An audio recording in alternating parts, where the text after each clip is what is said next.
Donc, comme ce Ganaout a mis l'annonce après l'aube, à l'aube des allergies, à la croisée des allergies, je me suis dit quelles questions j'allais proposer. Donc, je me suis dit, à la croisée des allergies, je me dis, quelle est la place de l'ORL par rapport aux autres allergies?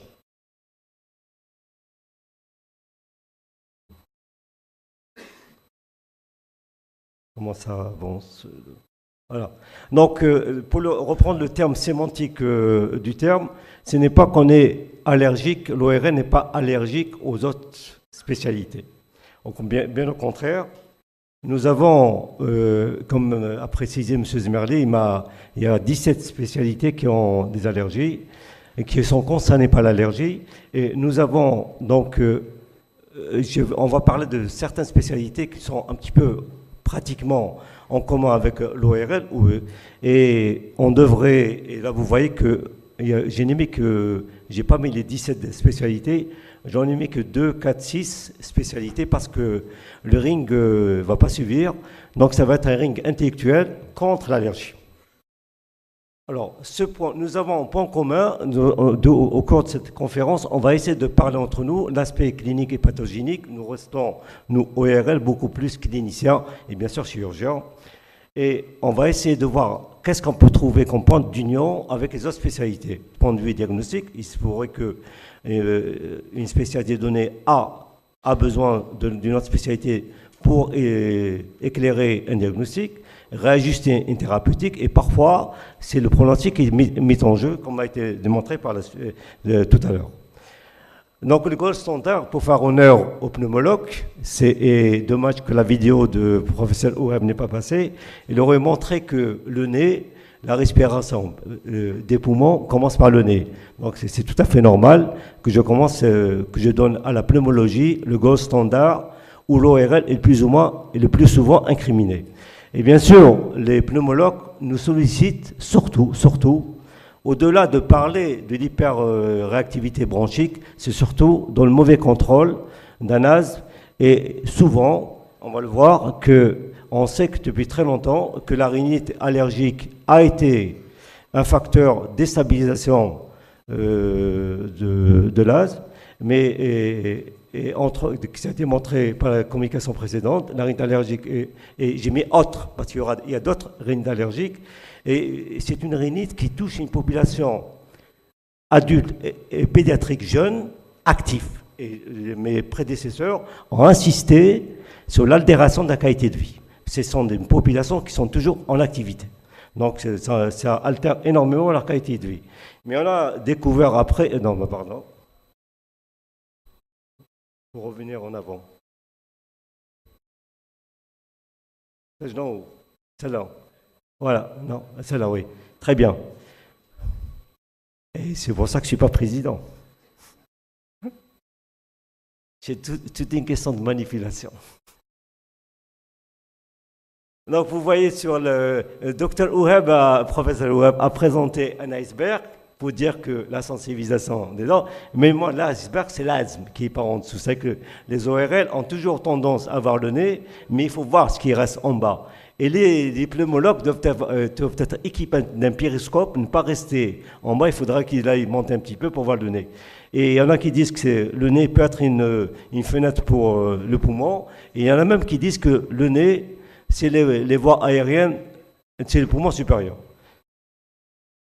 Donc on a toujours considéré que ça a été la rhinite. Alors je ne vais pas trop revenir, juste le professeur Ouheb avait parlé de syndrome paréo, juste pour dire que quand vous avez un patient qui a une rhinite avec un trouble d'anosmie, il faut se méfier déjà qu'avec un asthme, il faut se méfier que c'est une rhinite qui va un petit peu titiller votre asthme. One way, one disease, ce qui aurait été bien montré par la vidéo, la nécessité commune de l'asthme et de la rhinite, c'est le même facteur, ils ont le même commun facteur déclenchant. La rhinite allergique précède l'asthme, et il a été très bien précisé qu'un enfant qui a un rhinite, il a 8 fois plus de risque d'avoir un asthme. Le traitement de la persistance d'une rhinite peut aggraver l'asthme et même précéder. Et il y a une équipe portugaise qui a commencé avec des items qui ne sont appliqués que qu'en 18 pays. Ils utilisent ce qu'on appelle le système CARAT, où ils prennent en charge aussi bien la rhinite que l'asthme en même temps. Donc je ne sais pas, les pneumologues sont un peu mieux aptes à répondre à cette question quand ils peuvent monter sur les rings tout à l'heure. À côté de la pathologie rhinologique qui peut altérer non seulement la rhinite allergique, vous avez également les rhinosinusites chroniques. M. Zmerli en a parlé dans la fameuse polypose, mais il faut retenir que les rhinites chroniques, ça a été démontré que un patient qui présente un asthme et qui n'est pas très bien contrôlé, il faut toujours voir s'il n'y a pas une rhinite chronique. C'est une rhinite chronique qui peut être aussi bien avec ou sans polype, et tous les papiers ont démontré que la présence d'une rhinite chronique venait déséquilibrer la prise en charge d'un asthme pulmonaire. Et bien sûr, dans ce papier de 2017, ils ont montré que le niveau de contrôle est néfaste surtout en cas d'épisode aigu de rhinosinusites. À chaque fois qu'un patient qui a une rhinite chronique il fait des poussées aiguës, il entraîne exaspération des symptômes asthmatiques. Il y a eu énormément de papiers. Un autre papier qui a montré la corrélation entre l'asthme et la sinusite. Et ils ont démontré que les complications des sinusites étaient beaucoup plus fréquentes chez les patients asthmatiques plus de 16 ans et que la sinusite chez les enfants, quand l'asthme apparaissait à partir de 16 ans, la sinusite venait précéder l'asthme, comme des fois la rhinite, mais par contre, moins de 16 ans, c'est l'asthme qui venait précéder parfois, qui venait se compliquer par la suite d'apparition de sinusite. Donc, c'est ce qui fait que vous voyez que donc on a tout intérêt à aller rechercher une pathologie rhinologique chez les asthmatiques. Alors, chez l'enfant, un papier a été fait. Ils ont montré que la nécessité absolue de faire un examen, comme ça a été dit auparavant, qu'il faut toujours examiner le nez d'un asthmatique parce qu'on découvre beaucoup de choses. Il n'y a pas que la rhinite, on peut même découvrir des végétations adénoïdes dont l'ablation et pourrait améliorer l'asthme de l'enfant. Donc ensuite, un autre papier qui montre qu'elle était assez récent, qui montre l'intérêt d'un patient qui présente un asthme avec une rhinosinusite, avec ou sans polype. Bon, quand il y a une polypose du vidal, il est bien sûr dans le geste chirurgical est indiqué, parce que le contrôle médical est très difficile. Par contre, des papiers ont montré qu'ils ont comparé quel est l'intérêt de la chirurgie et du traitement médical. Dans ce papier de 2016, ils ont montré que c'est une très très grande méta-analyse qui n'avait pas suffisamment de preuves pour ou contre la chirurgie nasosuffisante pour le contrôle de l'asthme par rapport au traitement médical. On sait que quand M. Toudi est là, quand vous allez opérer un patient, les risques d'anesthésiste ne sont pas zéro, pas zéro, bien que d'autres papiers ont montré l'efficacité d'un traitement chirurgical sur la prise en charge et l'amélioration, voire de l'asthme. Autre pathologie, nous avons vu la rhinite allergique, nous avons vu les rhinosinusites chroniques. Il y a ce qu'on appelle le cas de la sinusite bronchique allergique, je ne vais pas trop détailler. Elle a été présentée hier par l'équipe de Blida, par le docteur Daoud. Juste pour dire que vous voyez qu'il y a d'autres formes de rhinite allergique hygiodépendante. Les critères diagnostiques sont assez voisins à ceux de l'aspergillose bronchopulmonaire allergique. Est-ce qu'il existe une association avec l'asthme? Oui. Est-ce que j'ai posé la question à M. Chaban, qui est au dernier congrès la semaine passée, quand il a présenté l'allergie aux moisissures, la présence d'une sinusite fongique pouvait déséquilibrer l'asthme. Donc nous avons terminé avec l'apport de l'asthme et l'impact de l'affection rhinologique sur l'asthme. Donc j'ai dit au départ, les points d'union, c'est que l'ORL peut être contribué, peut être appelé par les pneumologues à réajuster certains diagnostics. Un diagnostic qui est souvent, moi personnellement j'en ai vu 3 cas, je travaille à l'hôpital de Tizi Ouzou, un grand service de pneumologie. On a eu 3 enfants qui ont présenté des pseudo-asthmes, ce qu'on appelle les dysfonctionnements des cordes vocales. C'est-à-dire que c'est les différentes noms appellations de cette pathologie. Ce sont des enfants qui ont un wheezing, qui ont un stridor. Quand vous les voyez, vous avez pratiquement, pour les plus jeunes, puisqu'on est dans une formation médicale continue, pour les plus jeunes, ils peuvent prendre à tort pour une crise d'asthme. Donc en fin de compte, c'est un trouble respiratoire qui est dû à une adduction des cordes vocales. Au moment de la respiration, il y a une ouverture des cordes vocales, mais dans ce dysfonctionnement paradoxal des cordes vocales, au moment de l'inspiration, les deux cordes vocales se ferment. Donc il entraîne une dyspnée, un stridor, un wheezing. Donc il y a d'autres éléments diagnostiques qui vous permettent de faire la différence avec l'asthme. Et le traitement, en fin de compte, c'est un traitement psychologique, le plus souvent. C'est pour ça qu'on parle de syndrome de Munchausen, une prise en charge psychologique de l'enfant, ça touche surtout l'enfant jeune, entraîne au cours de l'entretien psychologique, entraîne une guérison totale. Donc c'est un diagnostic qui est quand même bon à savoir. Deuxième élément où on peut être amené à être sollicité par les autres spécialités, et on est sollicité au service à l'hôpital de Tizi Ouzou pour les asthmatiques, qui sont sous-traités, surtout des asthmes sévères, qui prennent beaucoup de corticoïdes inhalés. Donc, les corticoïdes inhalés peuvent entraîner des effets secondaires. Alors, pour l'ORL, les effets secondaires dont on est sollicité par nos amis pneumologues sont la dysphonie, la présence d'une candidose oropharyngée, donc ce n'est pas Boutiba, c'est moi-même qui ai fait la faute, et l'irritation de gorge. Et des études ont été faites, ils ont essayé de faire une stroboscopie avec un EMG et voir quelle est la cause de la dysphonie. Ils ont incriminé le mécanisme de la dysphonie, soit par la présence de candidose sur les cordes vocales, soit par une modification du mucus laryngé, soit carrément par une myopathie, par une action des corticoïdes qui entraîne une atteinte de deux petits, je ne vais pas vous parler des petits muscles, deux petits muscles qui font bouger les cordes vocales, qui fait que les cordes vocales ne se ferment pas lors de la phonation, il reste une glotte ovalaire. Et il faut savoir qu'il y a toujours une hypersensibilité laryngée qui peut être associée à la rhinite. Et il faut retenir que cette myopathie qui serait induite par les corticoïdes va régresser et va récupérer après l'arrêt du traitement. Mais bien sûr, il ne faudra pas arrêter les corticoïdes pour un asthme sévère. Et ça, c'est le dernier papier qui a été fait par l'équipe de 2017 qui a montré sur la revue Maladie respiratoire. Et ils ont pris un papier, une 70 asthmatiques et 58 témoins. Ils ont remarqué qu'en fin de compte, que pour la première fois, l'équipe de Denmas, ils ont démontré que la dysphonie survenant chez les femmes asthmatiques traitées par corticoïdes inhalés était principalement due à un mécanisme fonctionnel et non pas la conséquence des lésions organiques. Mais le problème qui s'est posé, j'ai pas le problème, c'est qu'ils n'ont pas décrit l'état fonctionnel des cordes vocales du larynx avant le début de l'inhalation des corticoïdes. Mais moi, personnellement, j'en ai vu 5 ou 6 malades. Effectivement, quand on les interroge, ils disent, et on retrouve toujours. Alors, on ne sait pas actuellement, est-ce que c'est l'asthme également qui contribue à ce dysfonctionnement vocal ou c'est la corticothérapie.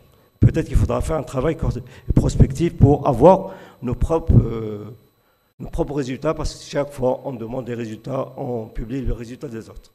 Il est temps que nous, Algériens, donnons nos publications. Donc, après avoir terminé avec le gold standard, on va passer, M. Zmerné en a parlé, pour l'œil. Alors, quelle est la relation est-ce que l'ORL face à l'allergie oculaire? Donc, en principe, nous avons une conjonctivité allergique et ou manifestation oculaire lors de la rhinite allergique. Est-ce que, docteur Lazare qui est en face de moi, est-ce que c'est la rhinite allergique qui donne automatiquement toutes les conjonctivites allergiques ou c'est la conjonctivite allergique qui peut exister sans rhinite allergique? Docteur Lazare a une communication cet après-midi, tout à l'heure à 11h.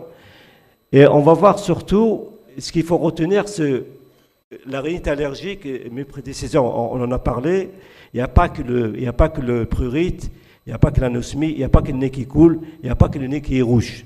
Il faudra savoir, rechercher, comme dit Dimoli et Bousquet, que l'association est très fréquente, mais elle est souvent sous-estimée.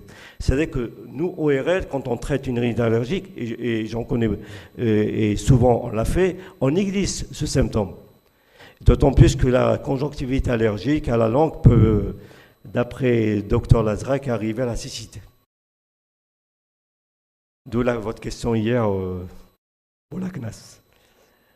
Ce qu'il faut retenir, les signes et symptômes oculaires, ça peut être un prurite oculaire, un larmoiement, ou bien un dédoublement de la paupière inférieure, qu'on appelle le signe du Nimorgan. Alors, comment se fait, quels sont les mécanismes? J'avais dit aspect clinique et aspect physiopathologique. On va essayer de parler des aspects physiopathologiques. Comment les signes oculaires surviennent au cours d'une rhinite allergique. Il y a deux mécanismes. Je ne vais pas rentrer dans le système sympathique, parasympathique. Vous avez deux possibilités. Soit par contiguïté, par le canal naso-lacrymal, ou bien par ce qu'on appelle le réflexe naso-oculaire. C'est intéressant de le connaître parce que le réflexe naso-oculaire, c'est le traitement, on a remarqué ça, c'est quand on traite la rhinite allergique par la corticothérapie nasale, qui va inhaler. Ils vont inhaler ce réflexe naso-oculaire, ils vont régulariser à la baisse l'expression des signes inflammatoires, et ils vont permettre également la restauration de la perméabilité du canal lacrymo-nasal. C'est pour ça qu'on a remarqué le côté,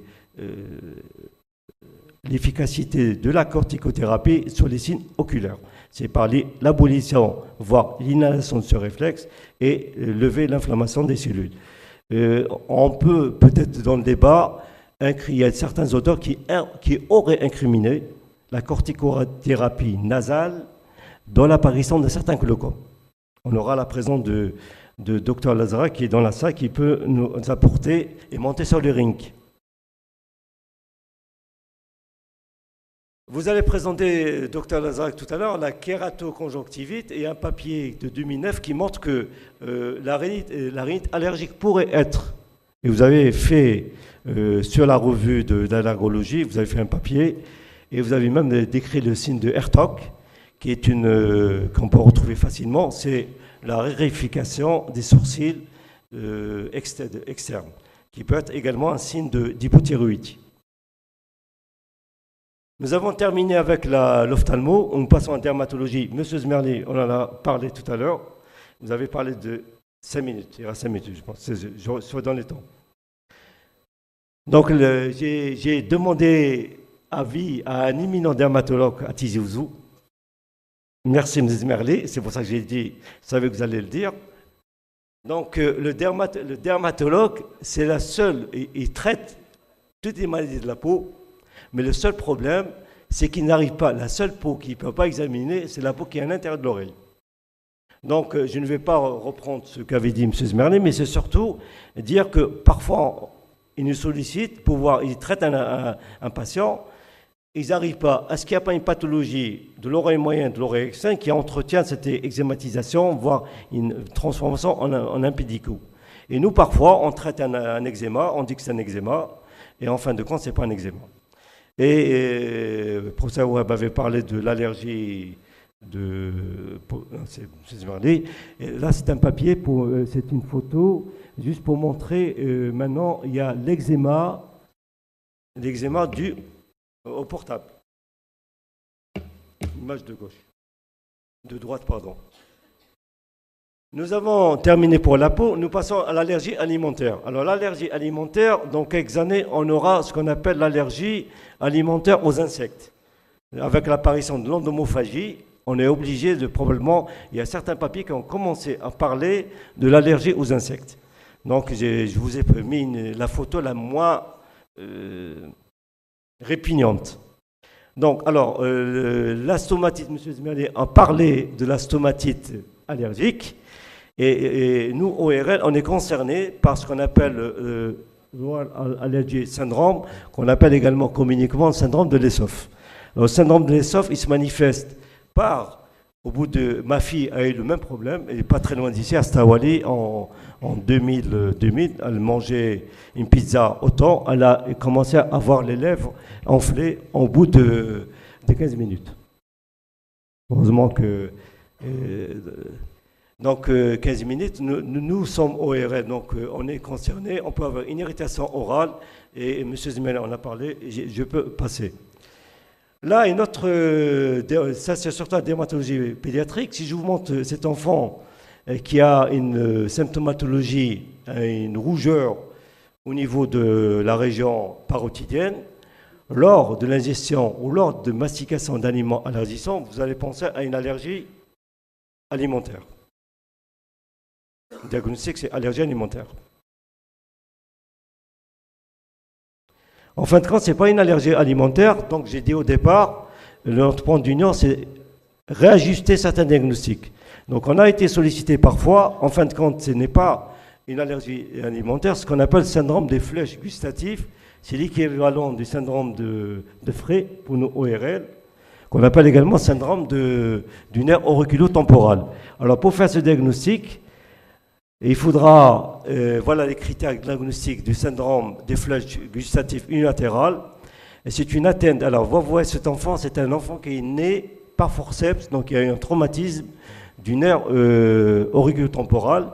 Et les signes, et contrairement au syndrome de Frey, on en a vu, il n'y a pas de sudation au moment de l'alimentation, mais c'est surtout, ça apparaît surtout à la mastication. Alors, en général, ce sont des symptomatologies qui disparaissent avec le temps. Vous en avez parlé, M. Zmerli, de l'œdème de Kuhn. Nous avons l'honneur d'avoir M. Touji, notre aîné, dans la salle. Et nous pouvons, j'ai mis urgentiste et anesthésiste. Si vous avez l'adrénaline, vous êtes mieux placé que nous pour prendre en charge un œdème de Kuhn. Mais nous, ORL, parfois, exceptionnellement, on peut être sollicité pour faire une trachéotomie. Enfin, pour terminer, je dirais que, voilà, non, c'est même pas, c'est une Sienda qui n'est pas très loin d'une autoroute du côté de Tizi Ouzou.